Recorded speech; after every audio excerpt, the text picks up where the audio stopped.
The news কাউন্টার.এসে আপনাদের আরও একবার স্বাগত। আপনাদের সঙ্গে আমি সুমিত চৌধুরী। বারুইপুরের ঘটনা শুভেন্দু অধিকারীর ক্ষমতায় আসার 2 মাসের মধ্যে, এবং 2 মাসের মধ্যেই বারুইপুর কার্যত শুভেন্দুর সরকারের মুখ পুড়িয়েছে। বারুইপুরে কি ঘটেছে আপনারা বিশদে ইতিমধ্যে সকলেই প্রায় জেনে গিয়েছেন। সংখ্যালঘু সম্প্রদায়ের একজন নাবালিকা, তাকে ধর্ষণ করা হয়েছে, 12 বছর মাত্র বয়স। তারপর সাক্ষ্য প্রমাণ ইত্যাদি সব কিছু লোপাট করার জন্য খুন করে পুকুরের মধ্যে পাকে পুঁতে দেওয়া হয়েছিল। এখন দেখুন, আমি এটা মনে করি না যে কোনো একটা সুশাসনের প্রতিশ্রুতি দিয়ে কেউ ক্ষমতায় এলেই ধর্ষণ বন্ধ হয়ে যাবে। এর সঙ্গে লিঙ্গ রাজনীতির গভীর প্রশ্ন জড়িত, সামাজিক দৃষ্টিভঙ্গির প্রশ্ন জড়িত, সমাজ মনস্তত্ত্বের প্রশ্ন জড়িত। আমি এটাও মনে করি না যে শুভেন্দু অধিকারীরা ক্ষমতায় এসেছেন বলেই এই রাজ্যে কামদুনি বা হাঁসখালির মতো কোনো ঘটনা ঘটবে না, শুভেন্দু অধিকারী সব আটকে দেবেন। কিন্তু শুভেন্দু অধিকারীদের মুখ পোড়বার যে কারণ, সেটা স্পষ্ট। রাজধর্ম পালনে ব্যর্থতা, পুলিশের দৃষ্টিভঙ্গি বদলানোর ক্ষেত্রে শোচনীয় ব্যর্থতা। খবর যা পাওয়া যাচ্ছে, মেয়েটি নিখোঁজ থাকার পরদিন তার মৃতদেহ উদ্ধার হয়, আর সিসিটিভি ফুটেজ দেখে জনতা সন্দেহভাজন দুজনকে পুলিশের হাতে তুলে দিয়েছিল। কিন্তু স্থানীয় একজন তৎকাল বিজেপি নেতা, তিনি কিছুকাল আগেও তৃণমূল শিবিরে ঘোরাঘুরি করতেন বলে শোনা যাচ্ছে, তার নির্দেশে পুলিশ সেই দুজনকে ছেড়ে দেয়। শুভেন্দু অধিকারীর মুখ পোড়বার এইটা হচ্ছে একটা গুরুত্বপূর্ণ দিক। দলীয় নেতৃত্ব, সেটাও আঞ্চলিক স্তর, তার হুকুমনামাতে পুলিশ সন্দেহভাজন অপরাধীকে ছেড়ে দিচ্ছে। দ্বিতীয় দিকটা যেটা, সেটা হচ্ছে আইনের শাসনের দ্রুত ক্ষয়। এই যে পুলিশ সম্ভাব্য সন্দেহভাজনকে ছেড়ে দিল এবং মানুষের মধ্যে এই খবরটা ছড়িয়ে গেল যে বিজেপি শিবিরের কোনো একজন মুরব্বি সেটা বলেছে বলে ছেড়ে দেওয়া হয়েছে, তাতে যেটা ঘটল, জনরোষের প্রচণ্ড বহিঃপ্রকাশ, গণপিটুনিতে একজন মারা গেল। এই প্রত্যেকটা ঘটনা আন্তঃসম্পর্কে জড়িত। আমরা যখন এই ডিম থেরাপি শুরু হয়েছে তখন থেকে এটা বারবার বলছি, আইন নিজের হাতে তুলে নেওয়ার এই প্রবণতাটা বিপজ্জনক। আজকে বারুইপুরে জনতার হাতে আইন তুলে নেওয়ার একটা এক্সটেন্ডেড এক্সারসাইজ দেখা গেল। তার দুঃখজনক পরিণতি হচ্ছে, যদি সে সত্যিও অপরাধী হয়ে থাকে, প্রথম কথা হচ্ছে পাবলিক যখন কাউকে সন্দেহবশে পিটিয়ে মারে, অতীতে অনেক অভিজ্ঞতা আছে, ক্রোধোন্মত্ত জনতা কার্যত ভুল লোককে টার্গেট করেছে, এরকম একাধিকবার প্রমাণিত হয়েছে। সুতরাং এই প্রিকন্ডিশনটা তৈরি হয়ে গেল একটা অ্যানার্কির, মানুষ একজনকে পিটিয়ে মেরে দিল। দ্বিতীয়ত, তিনি যদি অপরাধীও হয়ে থাকেন, সত্যিকারের অপরাধী আমি ধরে নিলাম, তাহলেও গণপিটুনিতে হত্যা করা এইটা জায়েজ হয়ে যায় না। কোনো সভ্য সমাজ,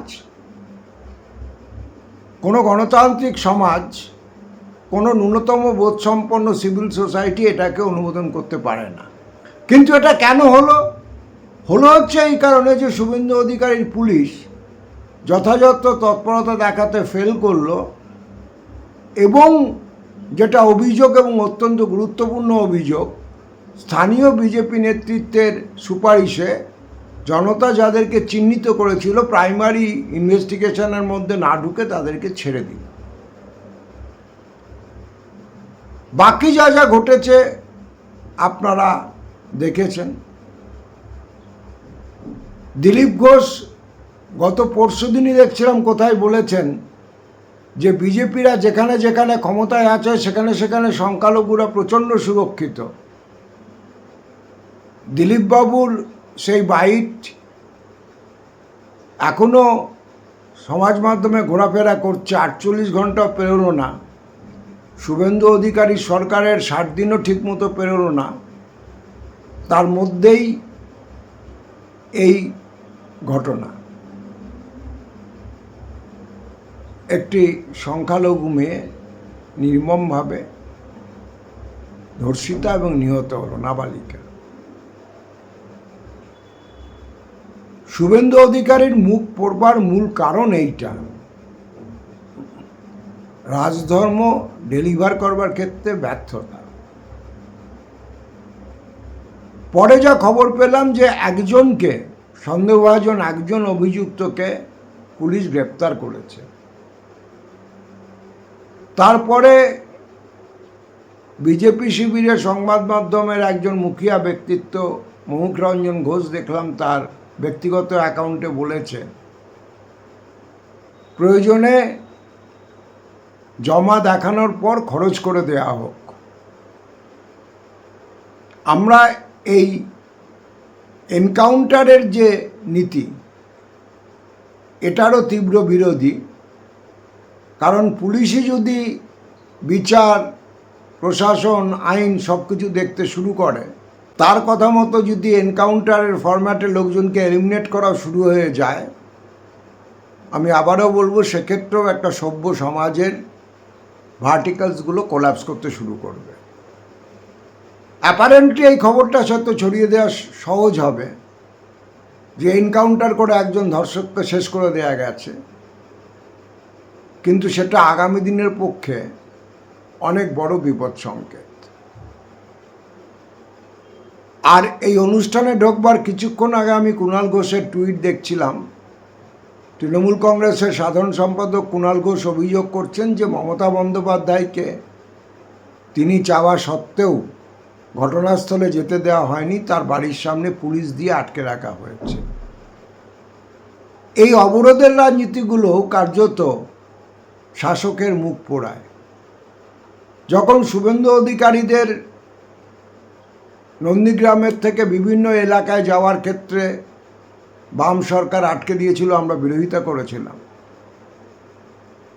যখন মমতা বন্দ্যোপাধ্যায় ভাঙড় আন্দোলনে বিভিন্ন রাজনৈতিক ব্যক্তিত্বের ভাঙড়ে যাওয়া আটকে দিয়েছিল, থানার থেকে বেআইনিভাবে বিনা ওয়ারেন্টে কার্যত তুলে নিয়ে যাওয়া হয়েছিল, বাইরের থেকে কোনো সংগতি জানাতে নেতা আসছেন তাকে স্টেশন থেকে, হাওড়া স্টেশন থেকে তুলে নিয়ে দূরের স্টেশনে ছেড়ে দিয়ে আসা হয়েছিল, এইসব অসভ্যতাগুলো যখন হয়েছিল আমরা তারও বিরোধিতা করেছিলাম।